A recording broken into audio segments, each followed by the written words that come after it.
with autism at the beginning of third grade, sometime in third grade, I guess. I don't know if it was beginning, middle, or end. I really hope it's the middle. And the doctor that diagnosed me with autism, she basically talked to my parents and me, but wasn't really directly at me. She just talked to my parents like I wasn't even in the room. And it's like, hey doc, can I leave? The only good part about coming here to be diagnosed is that it gets me out of school early. So you got me out of that, so thanks. I think that was the only good part about it. I don't remember what the exact, I would say kind of like test that they did. They asked me all sorts of different questions. I don't remember the questions because all I just wanted to do was get out of there. And it's like, whatever helps me get out of here faster. Yeah, I exactly. was like, I want to be anywhere but here. Well, and not school either. So anywhere but there and school at the same exact time. Well, I hated public school back then. So, and that was just my terrible mindset, but you'll see. I'll tell that story a few later, but so I didn't know until around 12th grade, 11th or 12th grade, when I was going to my own IEP meetings. And for those who don't know what IEP stands for, it stands for Individual Educational Plan. And I felt like I was going to a trap going to the IEP meetings because I had a lot of warnings ahead of time that says, "Now, Jimmy, you have to be behaved in the meeting. You can't speak at your own meeting." Come again? Yes, you cannot speak at your own meeting about you. How does that work out? So now I want you to picture this setting. It's a meeting room. It's one of those long, annoying, stupid tables that every meeting room has. Yeah. And I was at the end of the table. Both people, and there was both sides of the table being used by teachers, my teachers, and the staff of the school, and my parents. And one side argues one side, and the other argues another side, and they go back and forth. And I don't know how long the meetings went for, but it felt like it was an eternity. And it's like, this is like one side says, no, this will be the best route for Jimmy. No, this will be the best route for Jimmy. Back and forth, back and forth. And it was the most annoying thing as possible. And all I kept on thinking was, and I wanted to blurt it out in the room, is like, well, Jimmy's right here. Jimmy thinks you're all a bunch of morons. Again, I never said that at all, but I'm just thinking, you really can have a meeting in front of me about me, but I can't speak at my own meeting. So, and in my school district, there's going to your own IEP meetings as a milestone and a stepping stone for you. Well, I'd rather go back to class and be bored back in class than being bored at my own freaking meeting that I can't be helpful. And again, I never said any of that. And this was going on in the back of my mind. And it's like, I already been told by 100 people, I can't say one word. Yeah. So I was like, okay, I'm going to zip it then. But my mind was screaming, it's like, get me the hell out of here. This is stupid. This is boring. This is not even beneficial for me.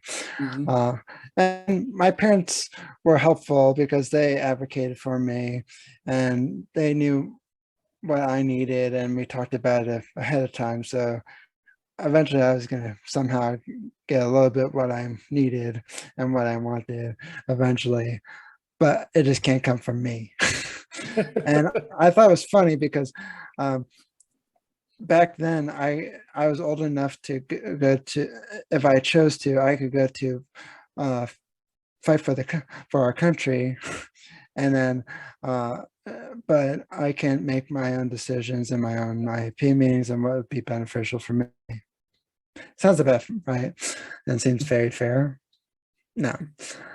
So a few years later, I started. I didn't really care I was different, or people or teachers and doctors saying he has this, he has that. I didn't really care for the label. I didn't really care. I didn't really care what it meant. But a few years later, I was like, I keep on hearing the word autism, autism this, autism that. Jimmy, you have autism. Okay, what the hell does that mean? Mhm. So I went to, I decided I'm going to go Google it on my own. I'm going to come up with my own definition of autism.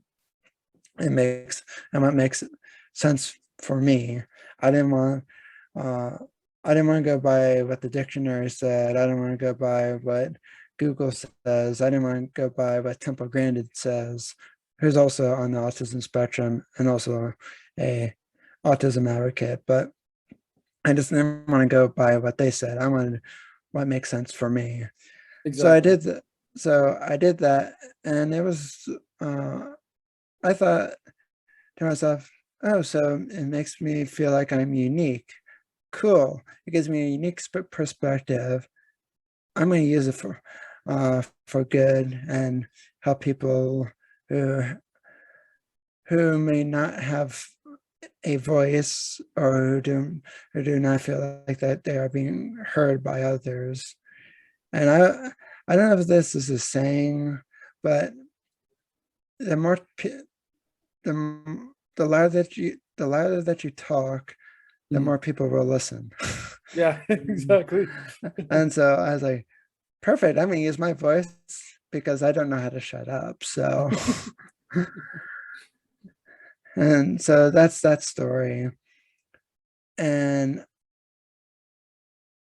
basically, me living with autism, I just uh, some days there's a struggle uh, where I might not pick up something fast, Mhm. and I might, what does this mean? And then I might ponder it for a few days, still don't know what it means.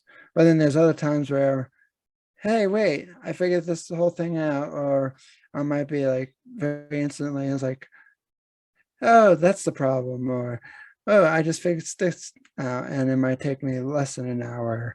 But uh, some things come easier to me than others. Mhm. Reading a lot has helped because people said that I've when I was going to college, I never had to take any of I didn't take the well I had my parents uh withdrew me from the state tests and everything and the SATs, etc., to get into college. And so I had to take a test to get into my community college I'm going to see I'm able to read, math, and whatnot. My reading was perfect. I Yeah. just couldn't write a complete essay because I never had that practice. But I still got in because I had to take the prerequisites, but that was fine. And but my strong suit is I'm a really good reader. It has got me a lot of, it helped me get through a lot of different contracts, helped me break some contracts. Uh, I don't know if that's a good thing. Well, it depends whose shoes you're in. Yeah. Yeah. Mine, great. Companies, probably not so much. That is Don't mess awesome. with somebody who knows how to read.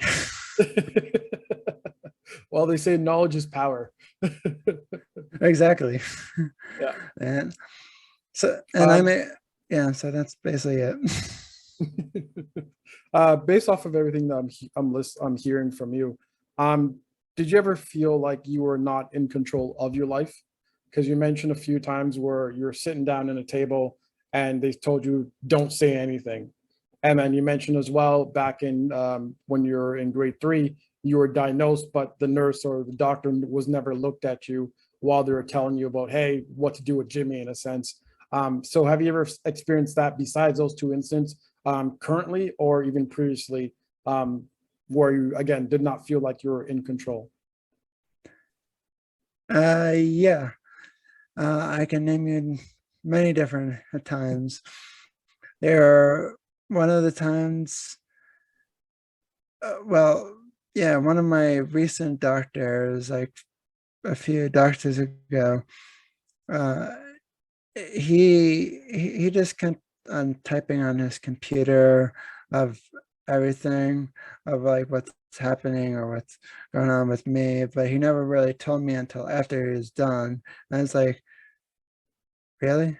And then when he was explaining to me, he told me in words that he thinks that I should have just understood. And it was like, I don't understand doctor language. I was like, please dumb it down for me. I'm not stupid, but I haven't gone to med school. I don't think I've said that anywhere on my website. Yes, I'm going to med school. I don't think I could do that because as every time when my parents watched Dr. Pimple Popper, I wanted to like throw up. So nasty, like yeah. Especially when they make me like turn it on while I'm still eating my dinner. It's like, really? Thanks a lot. Yeah, exactly. Do you, like you mentioned yourself that when you looked up the word autism, you came up with the word unique. Do you actually view yourself as being different from everyone else, or just uniquely built in a sense, and you just see the world at very differently, which makes you not, I'll say again the word unique, but not even different, but just saying, hey, guess what? I have a superpower in a sense.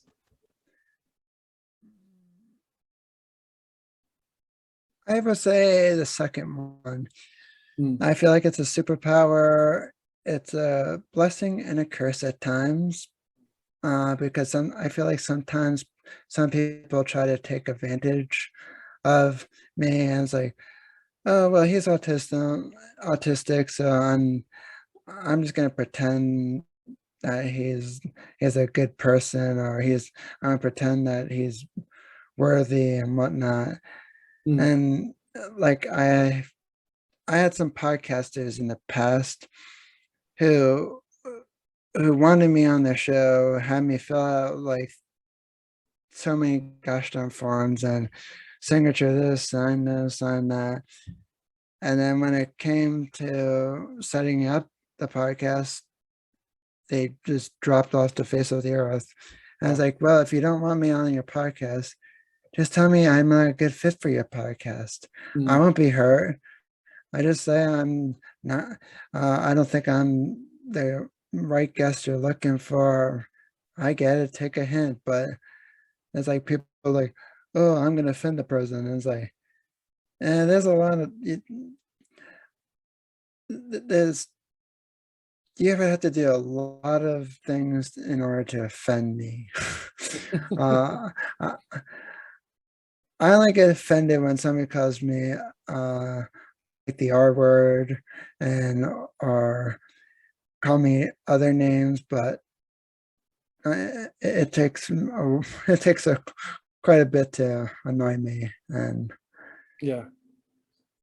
It's unfortunate that, again, correct me if I'm wrong, it feels like when I'm talking to you and when you're mentioning that, it feels like you really built a lot of walls while growing up, and therefore it's harder to um, attack you, right?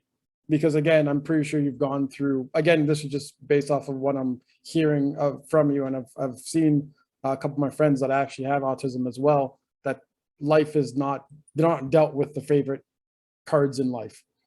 And it feels like you've really built a wall around you.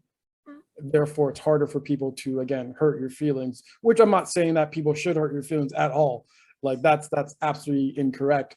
But it's just yeah, I'm just getting that again, correct me if I'm wrong, I'm just getting that feel from you, that based off of your years of experience with the dealing with people, name callings and so on and so forth, that it some days it just sucks. And like you said, you have your bad days. Yeah, I've, in my opinion, I have built a wall. It's not always the strongest wall, Mhm. but I do have some trust issues. Like, I'll tell you this story real quick.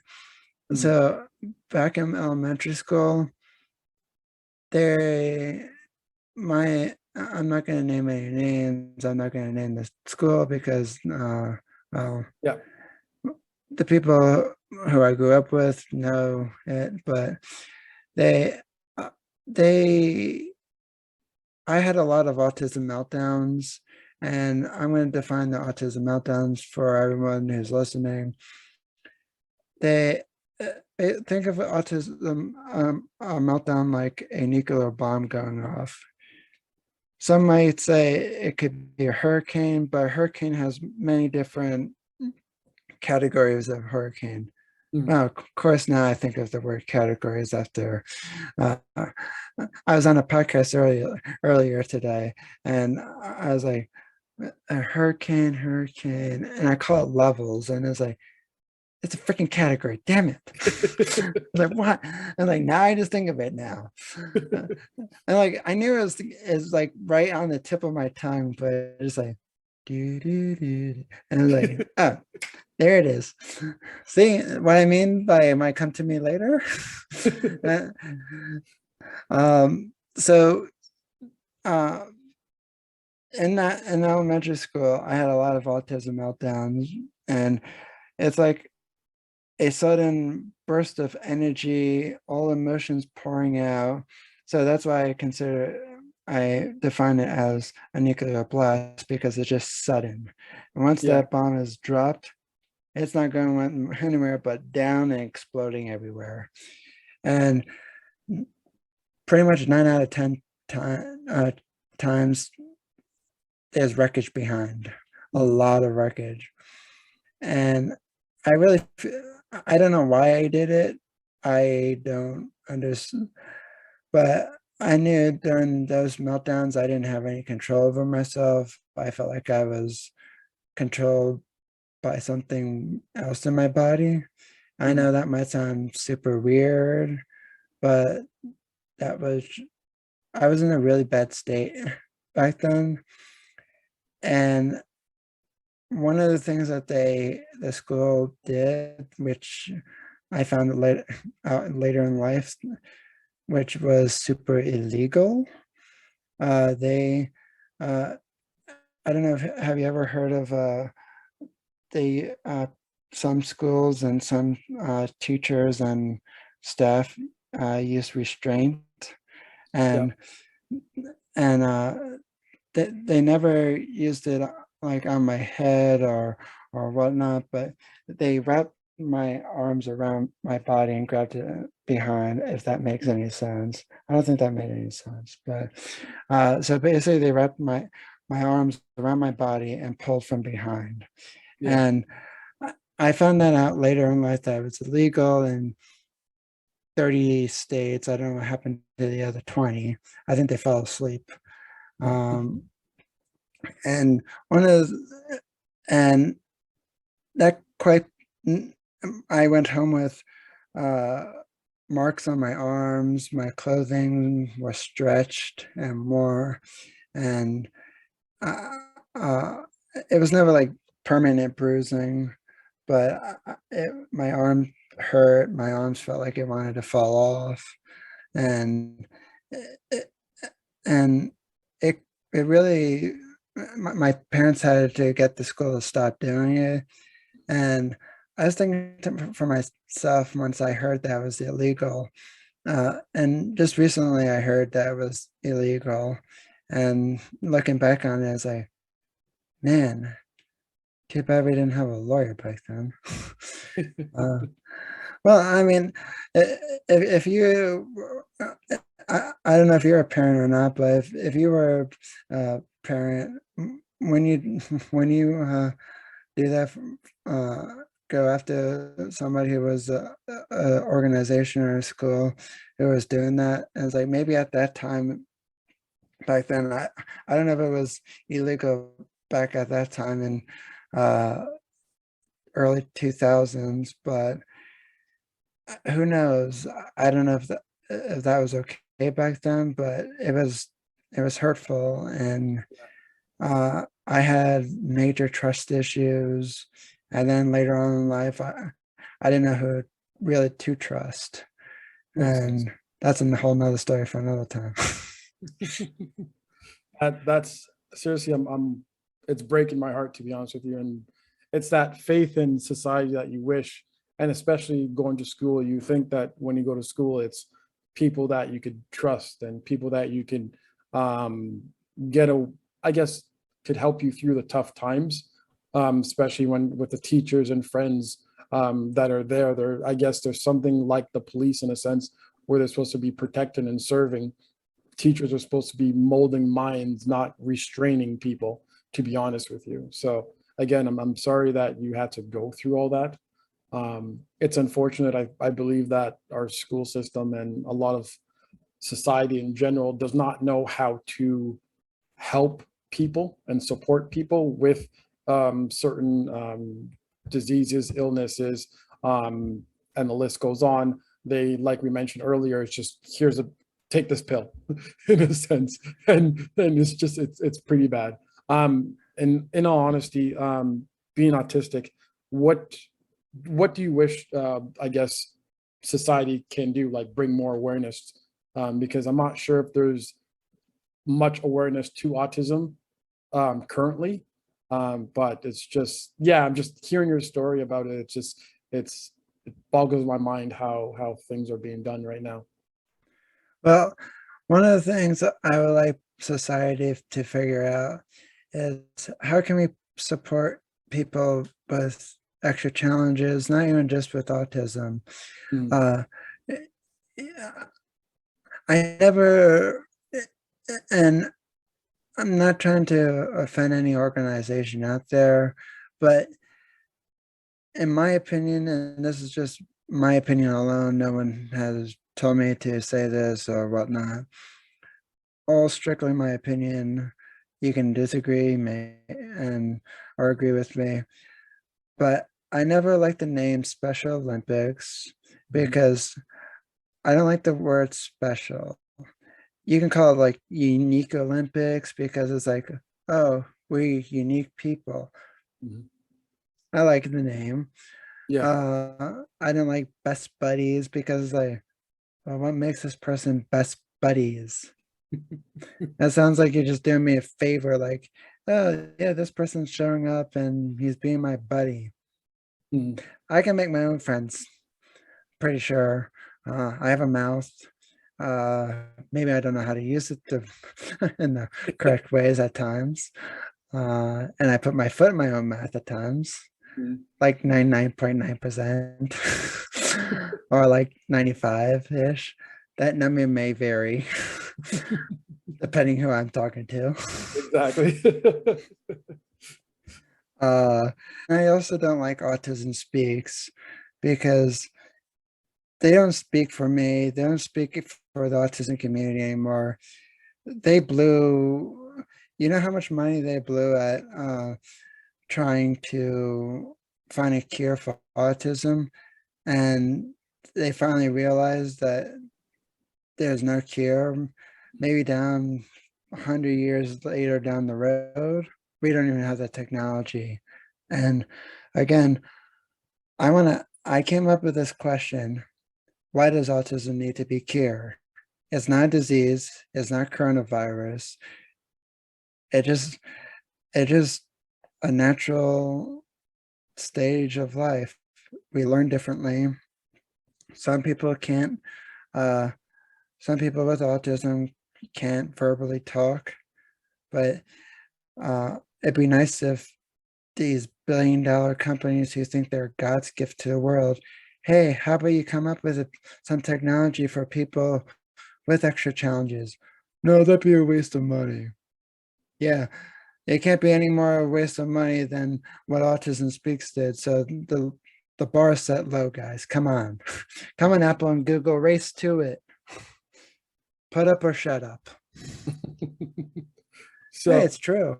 I agree with you. So you said this is strictly your opinion, and I love that you said that, because my show is simply called Real Talk No Filter. So don't worry about it. If you're offending somebody, comment below. Please. Exactly. I love this conversation. It's real. And that's what I love about this conversation. It's really is a real talk. I see the slogan behind you, Crazy Fitness Guy. Tell me about that. So, ooh, that's a good long story. Once upon a time, I'm just kidding. So I created Crazy Fitness Guy at the near one of the endings of my college semester, if I can talk tonight. Crazy Fitness Guy is a website that promotes healthy living through the perspective of an autistic college student. And the reason why I'm a college student is because I'm always learning, and I am also in college, but I'm always going to keep it because we're always learning, and if you're not learning, you're dead. Very true. You're absolutely right on that one. And I'm glad you actually said that, because you can't stop learning. Learning is something that it helps us grow as individuals, helps us learn about everything that's around us. Knowledge is power at the end of the day. Exactly. It's excellent. Any final thoughts? My final thoughts would be, well, I would like to say autism is not the end of the world.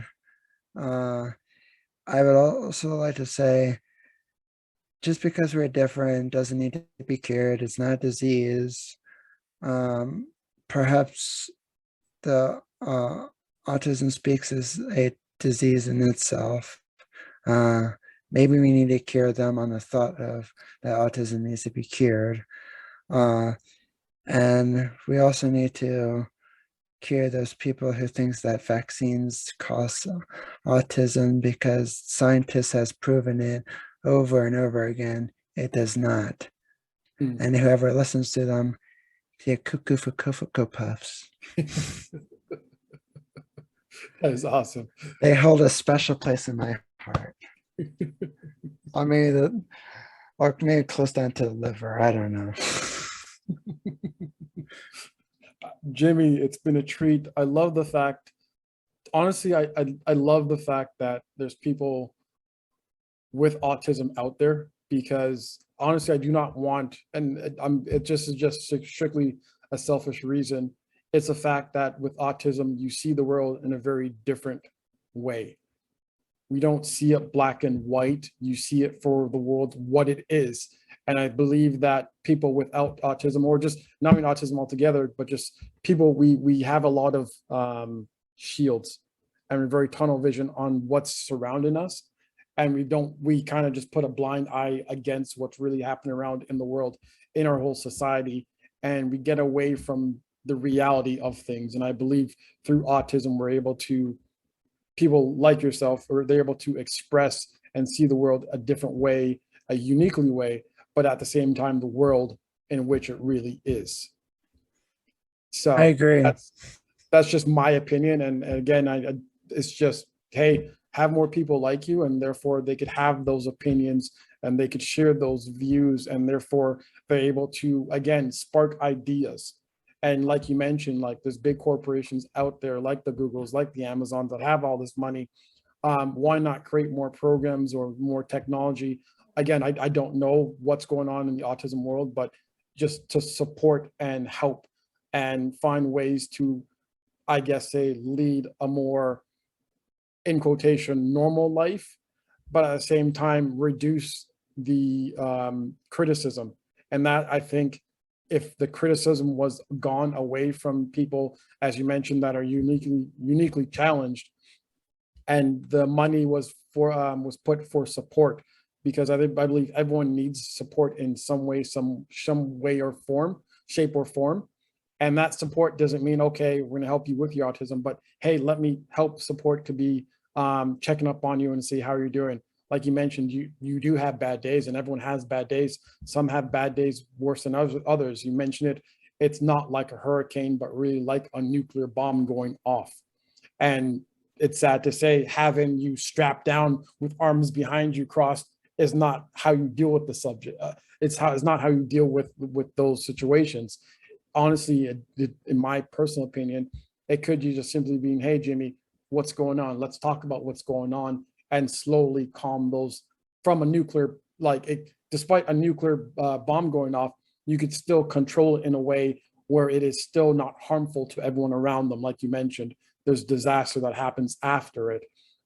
So that's my personal opinion of how I would love to see people that are uniquely challenged to be supported in society as a whole, and not be ostracized away and pushed away from the world in itself, and throw them in these lovely boxes that we like to throw things that we don't like, and shove them in a corner and just label it as do not use or do not open, in a sense. And just, I can keep going on, but no, I'd just rather not. Well, I got two examples for you on that one. There was like for people who want to express themselves in a good way. I took a lot of art classes through public school. I wish that they offered more in college, and they really trick you because they use the word electives and college, and yet these electives are like so really, really hard. Like one of my electives I had to take was sociology, and it's like, this is not an elective. And I was like, this is like, you need to come up with a different name. Elective for me is, in my opinion, is art. And one of the things that helped me settle down each time when I was feeling frustrated of a situation, I was doing art. And I created funny story real quick. One of the things that I hate, I always thought school in general, in public school, was a prison cell, because we had to get up in the morning at an ungodly hour and get there by 7 a.m. I lived 5 minutes away from my middle school and high school. Actually, no, not even 5 minutes, like a minute. Well, maybe less than 5 minutes, somewhere along those lines.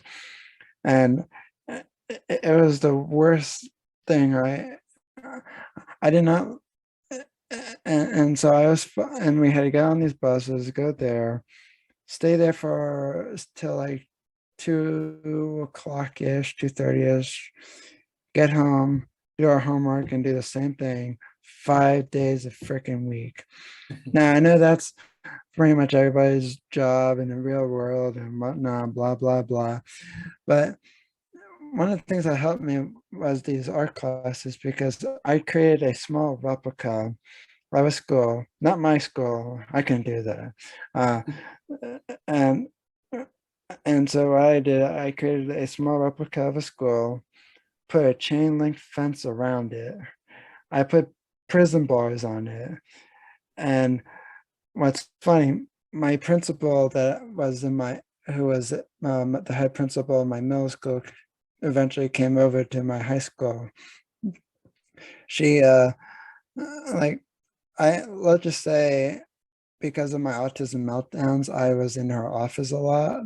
But she saw me growing up through the years, which I think was pretty cool, because when she saw my art, I put it in the art show, and she said, "Jimmy, I really loved your art project," and it's like, I thought you would absolutely hate it, but she's like, "Oh my god!"